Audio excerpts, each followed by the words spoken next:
Hello मेरे प्यारे students, क्या हाल चाल। हमें उम्मीद है आप सब स्वस्थ होंगी, मस्त होंगी और आप सबकी तैयारी एकदम शानदार तरीके से चल रही होगी। जल्दी आपका एग्ज़ाम होने वाला है, तो डेट जल्दी आने वाला है, तो इसलिए तैयारी पर क्या कीजिए, ध्यान दीजिए। यूपी ट्रिपल एस CNM की तैयारी कर रही हैं तो आपका एग्जाम डेट जल्दी आने वाला है। तो स्वागत है एक बार फिर से बालक स्वास्थ्य नर्सिंग के बहुत ही शानदार फीमेल हेल्थ वर्कर के नर्सिंग क्लास में। ये हमारा टॉपिक है बालक स्वास्थ्य नर्सिंग। इसका 6ठा लेक्चर हम पढ़ रहे हैं, 5 लेक्चर हमने कंप्लीट कर चुका है। तो इसको प्लेलिस्ट में जाकर विजिट करके जरूर देखिएगा। और सेशन यदि अच्छा लगे तो सेशन को लाइक कीजिएगा, शेयर कीजिएगा।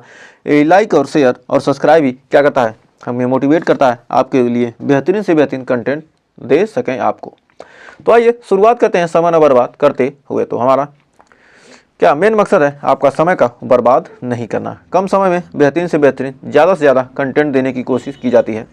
तो आइए शुरुआत करते हैं सेशन की। तो 30 क्वेश्चन करेंगे, 30 में से आपके कितने सही होते हैं हमें कमेंट में ज़रूर बताइएगा कि हमारे इतने क्वेश्चन सही हुए। आपको हर कमेंट की रिप्लाई दी जाती है, आप कमेंट करेंगे उसका जरूर रिप्लाई दी जाए। कोई भी डाउट हो, कोई भी सुझाव हो, आप हम कमेंट बॉक्स में दे सकते हैं। तो आइए शुरुआत करते हैं सेशन की। तो कह रहा है नवजात शिशु में पैथोलॉजिकल जॉन्डिस कब प्रकट होता है? जन्म के 24 घंटे के भीतर, या 2 से 3 दिन बाद, या 1 सप्ताह बाद, या 10 दिन बाद।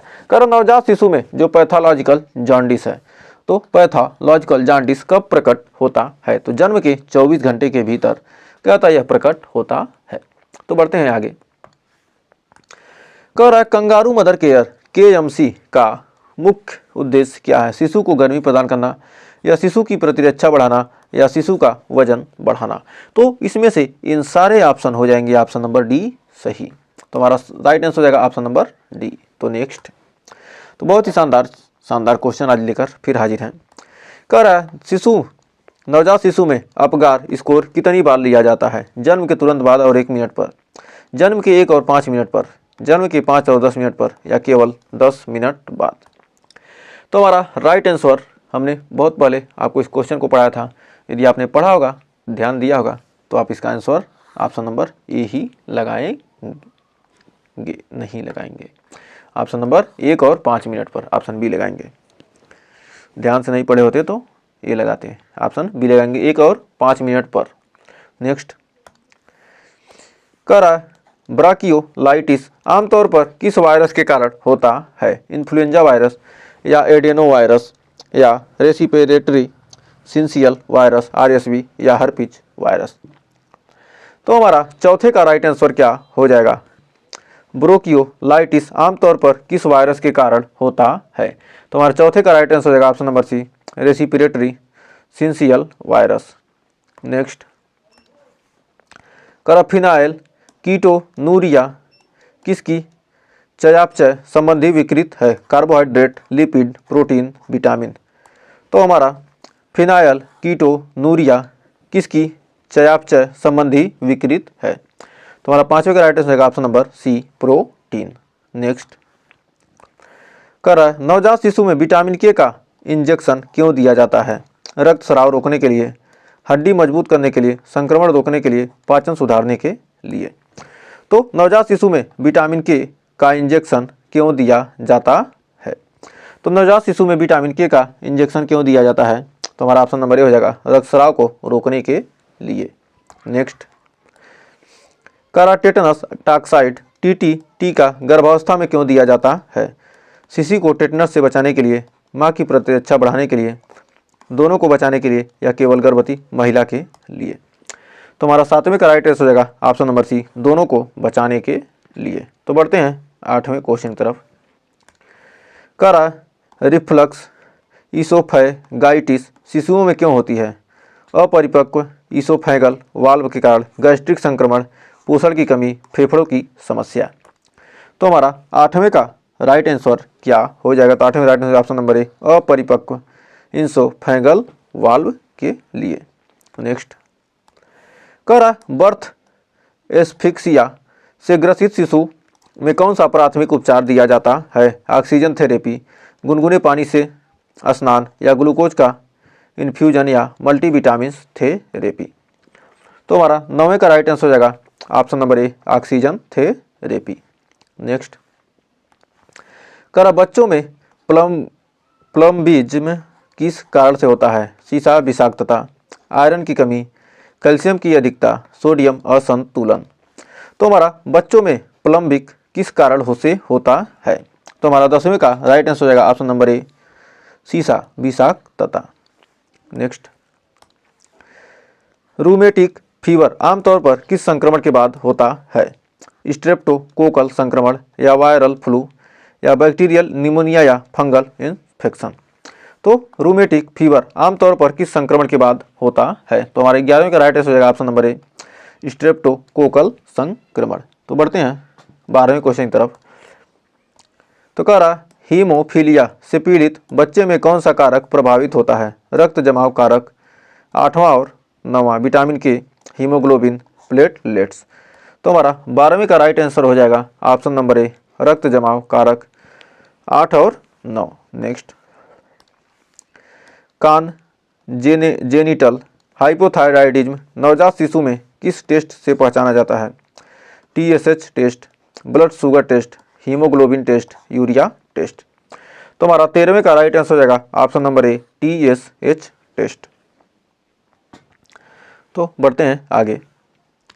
कह रहा इंटुसेप्शन किस अंग में होता है? छोटी आंत में, बड़ी आंत में, फेफड़े में या कृत में?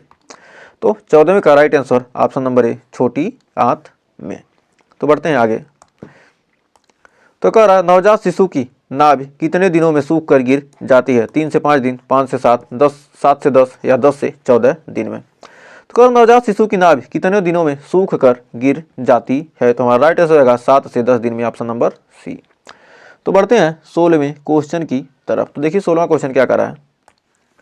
कह रहा बच्चों में सिस्टिक फाइब्रोसिस से कौन सा अंग सबसे अधिक प्रभावित होता है? फेफड़े, हृदय, मस्तिष्क, यकृत। तो हमारा 16वें का राइट आंसर हो जाएगा ऑप्शन नंबर ए, फेफड़े। नेक्स्ट, नवजात शिशु में मेकोनियम एस्पिरेशन सिंड्रोम कब होता है? जब बच्चा गर्भ में ही मल त्याग कर देता है, जन्म के बाद, 6 महीने बाद, 1 वर्ष बाद। तो हमारा 17वें का राइट आंसर हो जाएगा ऑप्शन नंबर ए। तो 17वें का राइट आंसर होगा ऑप्शन नंबर ए, जब बच्चा गर्भ में ही मल त्याग कर देता है। तो बढ़ते हैं 18वें क्वेश्चन की तरफ।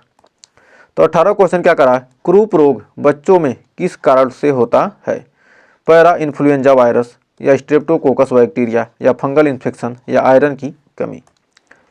तो हमारा 18वें का राइट आंसर क्या हो जाएगा? 18वें का राइट आंसर हो जाएगा ऑप्शन नंबर ए। तो 18वें का राइट आंसर क्या? ऑप्शन नंबर ए, पैरा इन्फ्लुएंजा वायरस। नेक्स्ट, कह रहा बच्चों में डायबिटिक केटोएसिडोसिस का मुख्य लक्षण क्या है? सांस से फल जैसी गंध, हाई ब्लड प्रेशर, लगातार खांसी, तेज बुखार। तो हमारा 19वें का राइट आंसर हो जाएगा ऑप्शन नंबर ए, सांस से फल जैसी गंध। तो बच्चों में क्या है? डायबिटिक केटोएसिडोसिस का मुख्य लक्षण क्या है? सांस से फल जैसी गंध। तो बढ़ते हैं 20वें क्वेश्चन की तरफ। कह रहा विल्सन डिजीज किस तत्व के अधिक जमाव के कारण होती है? तांबा यानी कापर, लोहा यानी कि आयरन, कैल्शियम, पोटेशियम। तो हमारा राइट आंसर विल्सन डिजीज किस तत्व के अधिक जमाव के कारण होती है?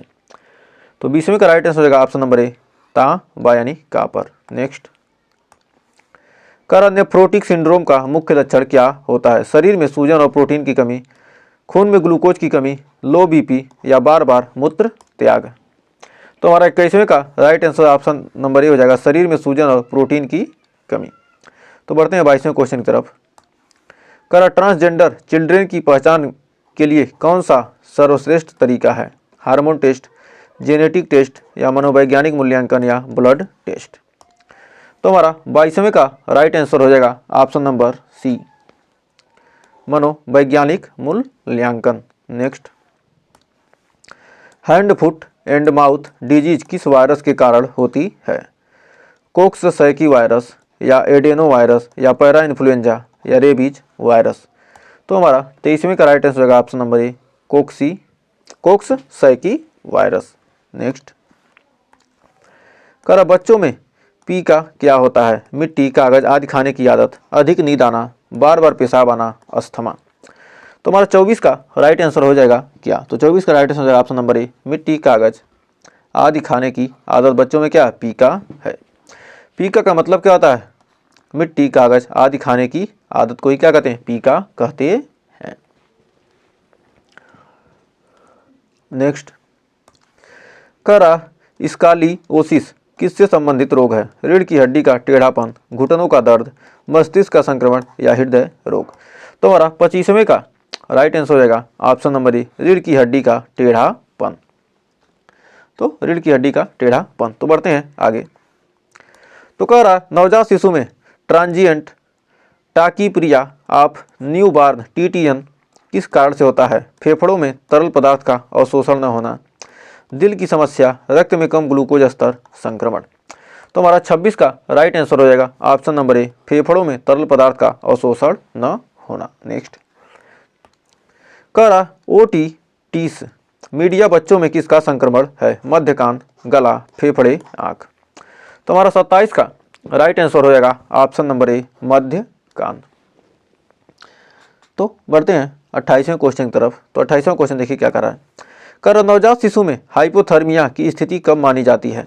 शरीर का तापमान 36.5 से कम हो, या शरीर का तापमान 37 डिग्री सेल्सियस से अधिक हो, या शरीर का तापमान 35 डिग्री सेल्सियस से कम हो, या जब शरीर का तापमान 39 डिग्री सेल्सियस हो।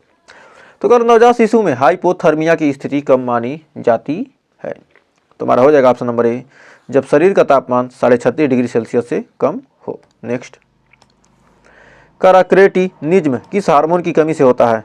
Thyroxine, insulin, adrenaline, prolactin. तो हमारा 29 का राइट आंसर हो जाएगा ऑप्शन नंबर ए, थायरोक्सिन। नेक्स्ट, करा सडन इन्फेक्ट डेथ सिंड्रोम को रोकने के लिए सबसे महत्वपूर्ण उपाय क्या है? शिशु को पीठ के बल सुलाना, शिशु के पेट बल सुलाना, शिशु को तकिए के साथ सुलाना, शिशु को अधिक कपड़े पहनाना। तो 30वें का हमारा राइट आंसर हो जाएगा ऑप्शन नंबर ए, शिशु को पीठ के बल सुलाना।